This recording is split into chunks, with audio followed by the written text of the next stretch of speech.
Y en este mismo tema, el ministro de Hacienda, Ignacio Briones, calificó de una liviandad sorprendente la propuesta del diputado Gabriel Boric en este debate sobre el sistema de pensiones, la idea de crear un mecanismo de ahorro progresivo que esté respaldado por ley y con fondos estatales. Vamos a conversar de este tema con el diputado de Convergencia Social, Gabriel Boric, que ya está con nosotros. Diputado, gracias por esta entrevista y buenas noches. Un gustazo, Macarena. Saludos desde Magallanes, que estuvo nevando hoy día hace poquito acá. Qué bonito, y a través suyo también un saludo muy grande a toda la gente de Magallanes. Diputado, hablemos respecto a este fondo colectivo que se había propuesto y que es parte del proyecto del cual ya se ha aprobado la idea de legislar y que estamos esperando qué es lo que va a pasar el día miércoles.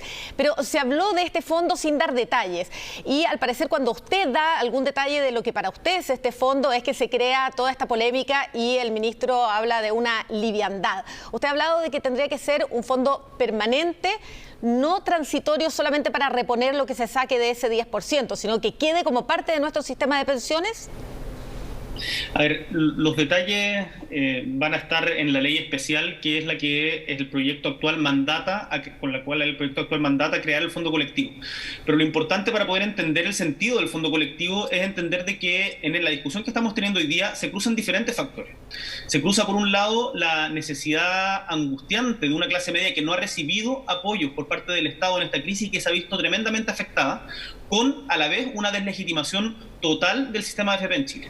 Entonces, ante estas dos cosas, tratar de dar ayuda, por un lado, a esta clase media y que esa ayuda no sea regresiva, es que proponemos que exista un retiro, pero que ese retiro tenga una compensación mediante un fondo colectivo que funcione de manera progresiva con aportes del Estado y con aportes del empleador.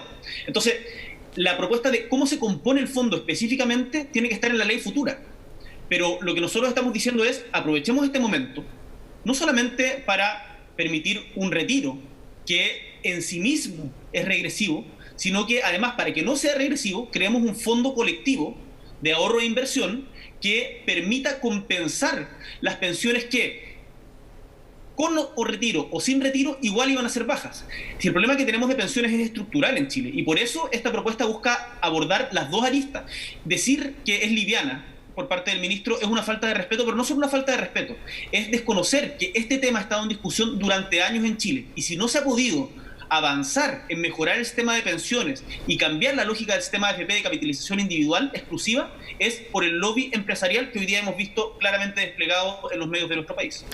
Diputado, por lo que entiendo entonces de sus palabras, quienes dicen que esta es la punta de lanza para cambiar el sistema de pensiones, el sistema de AFP, para cambiar el sistema de capitalización individual, algo de razón tienen. Por lo que entiendo, usted ve en esto una oportunidad de cambiar un sistema completo, no solamente de ir en ayuda de la clase media.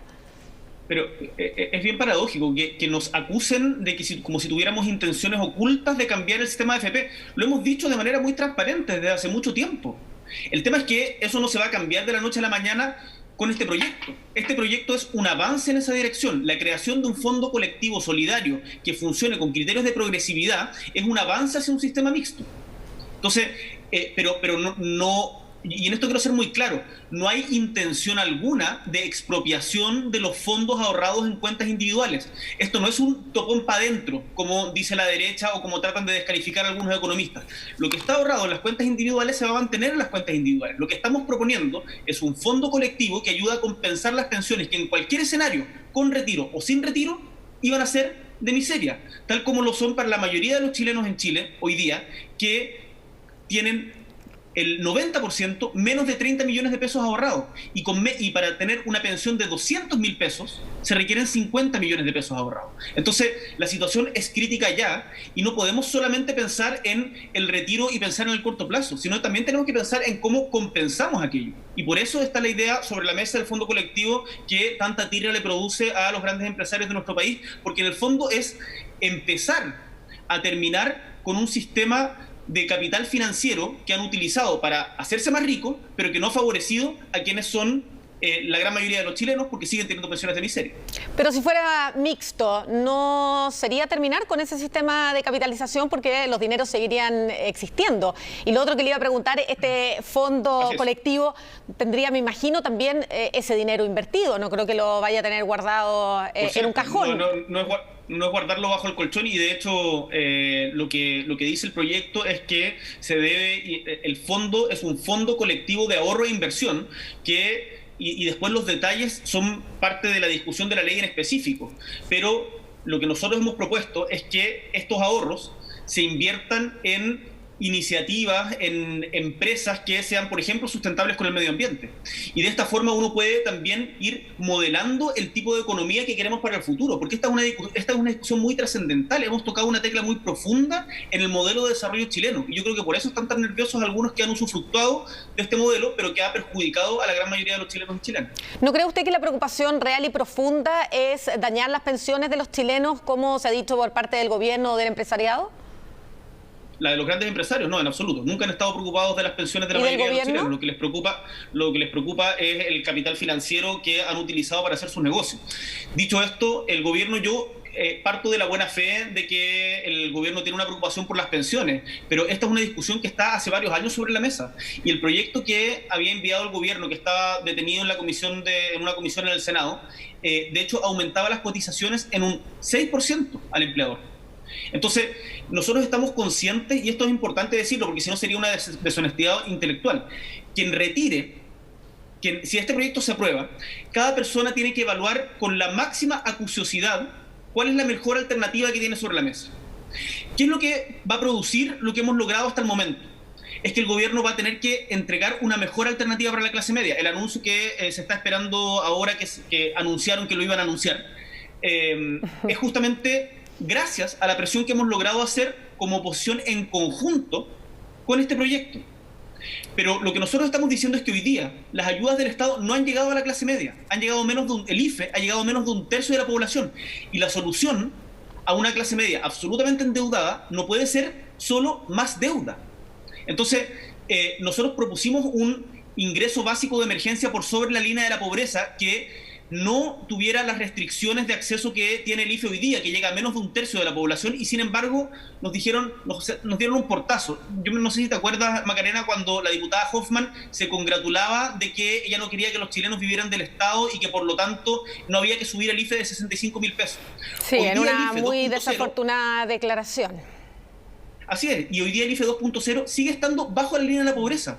Hoy día tenemos gente de clase media que perdió toda su fuente de ingresos, que el Estado le está diciendo que es muy rica para postular a el ingreso familiar de emergencia, y por otro lado que le está diciendo que su solución es endeudarse. Ya, diputado, pero en eso hay consenso, incluso dentro de parlamentarios y dirigentes políticos de derecha hay consenso en que las ayudas no han llegado a la clase media, así que ahí no hay discusión. El tema es qué se propone para la clase media, y hoy al parecer va a haber una propuesta por parte del gobierno. Usted dice puede ser más endeudamiento, el gobierno quiere hablar de un préstamo que además sería sin intereses y con un 25% de subsidio por parte del Estado, es lo que se ha hablado, y vamos a ver si es que es eso o hay algo más que se va a anunciar esta noche. Frente a esa alternativa, ¿usted le diría a las personas que es mejor que retiren su 10% o es mejor que tomen esta otra opción? Yo creo que es importante que cada uno, en función de su edad, del monto que tiene ahorrado, de la perspectiva de trabajo que tiene en el mediano plazo, evalúe cuál es la mejor alternativa. Lo que nosotros estamos diciendo... ¿Usted va a retirar su 10%? Yo no retiraría. ¿No lo retiraría? Yo no lo retiraría en este momento. En este momento no lo retiraría. Yo soy un privilegiado que ha mantenido su nivel de ingreso de manera sostenida, independiente de la crisis. Logramos, afortunadamente, rebajar parte del sueldo de los parlamentarios, y eso se hace efectivo desde el próximo mes, no en el monto que queríamos, pero gracias a una iniciativa que presentamos con Giorgio logramos empujarlo.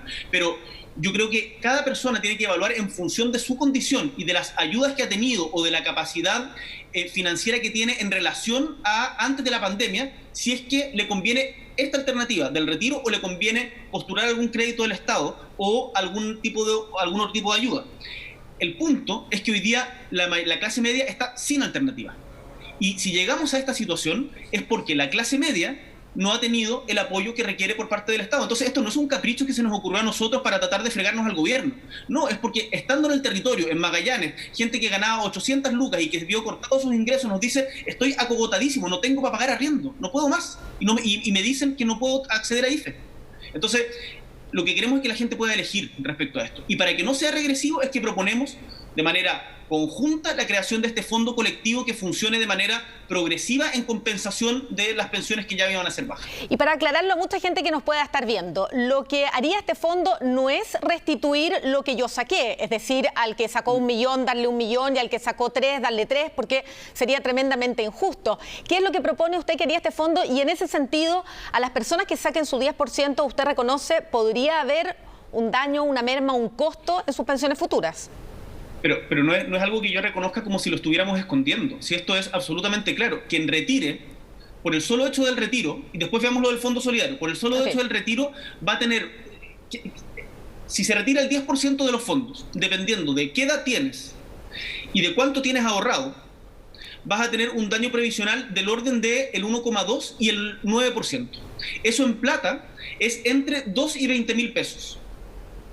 ¿Se entiende eso? O sea, el retiro tiene asociado un daño previsional futuro. Lo que la gente razonablemente piensa, porque la gente no es tonta, es que si está absolutamente cogotada en este momento y le están diciendo, bueno, en el futuro vas a tener una pensión de, pongamos, 6 mil pesos menos mensuales, pero necesito poder comer en este momento. Como decíamos el otro día en la Cámara, tú no puedes dejar de apagar un incendio porque mañana va a haber sequía. Entonces, lo que la gente dice, el sistema es tan malo que igual iba a recibir una pensión de miseria. Bueno, estoy dispuesto a sufrir ese daño previsional futuro para poder salir del acogotamiento en el que estoy hoy día. Como solución a eso, nosotros proponemos la creación de un fondo colectivo. El fondo colectivo, ¿cuál es el sentido que tiene? Los detalles se tienen que discutir en una ley específica, que nosotros no tenemos hoy día la facultad de crear, pero sería con aportes del empleador y del Estado, que entregaría pensiones de manera progresiva que complementen las pensiones bajas que las personas tienen, y por lo tanto a quienes tenían menores fondos seguramente se les va, y que retiraron por ejemplo el piso mínimo de 35 UF, podría alcanzar a compensársele el 100%, pero si alguien de clase media alta retira 4 millones de pesos, seguramente a esa persona no se le va a alcanzar a compensar el total, porque la progresividad del fondo, que hay que definir exactamente cuáles son los criterios, no va a alcanzar a llegar a quienes más tienen. Ese es el sentido de una política pública progresiva, ayudar que los que tengan más ayuden a quienes tienen menos. Diputado, y al usted decir que este fondo tendría que ser permanente y va a tener fondos del Estado, aportes del Estado, entonces esta es una ley que va a derogar gasto y que lo que significaría entonces es que no sería de iniciativa parlamentaria, sino que tendría que el Ejecutivo presentarla, según entiendo. Si no entramos en todo este debate de que sería inconstitucional. No. Bueno, ese debate también está sobre la mesa. Van a tratar han tratado de aumentar, de bloquearlo vía quórum, pero esta ley, este proyecto de reforma constitucional no crea el fondo. Entonces, es un proyecto de ley de reforma constitucional que mandata al presidente a generar una ley que abra esta discusión. Por lo tanto, nosotros tenemos la convicción de que los 3/5 y la transitoriedad del artículo, que se agota cuando una vez está enviada el proyecto de ley que crea el Fondo Solidario, es correcto. Evidentemente, esto es una tensión jurídica en este momento y eso es parte del debate que estamos teniendo, en donde está crujiendo el hiperpresidencialismo que tenemos con el parlamentarismo, y es parte de los debates que vamos a tener a futuro. Pero nosotros creemos que está en el marco de la Constitución actual y que no es una violación de la normativa vigente. Bueno, vamos a estar muy atentos a lo que se anuncia esta noche, a ver si eso de alguna manera, como es la intención del gobierno, logra convencer a los parlamentarios que en su momento aprobaron el retiro del 10%, y vamos a ver también el desarrollo el miércoles de la discusión y la votación. Usted va a votar desde Magallanes. Yo voy a votar desde Magallanes, Macarena, y lo que yo creo que es importante decirle a todos y todas quienes nos están viendo es que, independiente de qué es lo que pase, la situación para la clase media va a mejorar gracias a el empuje que hemos tenido desde la oposición y en conjunto con la ciudadanía que ha respaldado este proyecto. Yo creo que es importante el ver cómo se avanza en esto y cómo logramos ir corriendo las barreras de lo posible. Y el sistema de AFP, tal como fue concebido el 79 por don José Piñera, está en bancarrota social y estamos apuntando a cambiarlo, por supuesto. Pero eso no se cambia de la noche a la mañana, pero vamos a seguir insistiendo en esa línea. Solo para terminar, si se aprueba esto el día miércoles, ¿es el principio del fin de las AFP? Es difícil decirlo, porque eso no significa que las AFP, con este proyecto las AFP no desaparecen. pero sin lugar a dudas es un cambio en la lógica de pasar de solo un sistema de ahorro individual manejado por administradoras de fondos de pensiones que cobran, comisiones de hasta el 10% de lo que tú depositas, de lo que tú cotizas mensualmente, a pasar a una lógica mixta en donde haya capitalización individual, pero también haya un pilar solidario mucho más sólido constituido por aportes del empleador y del Estado, que sea administrado de manera directa por una entidad autónoma estatal sin fines de lucro. Entonces, ¿es un cambio significativo al modelo? Sí. ¿Se terminan las AFP mañana? No. Pero, sin lugar a dudas, nosotros, por lo menos yo esto lo he dicho siempre, nosotros creemos que las AFP son parte del problema y no de la solución. Diputado Gabriel Boric, muchas gracias por haber conversado con CNN Chile. Un gustazo. Igual.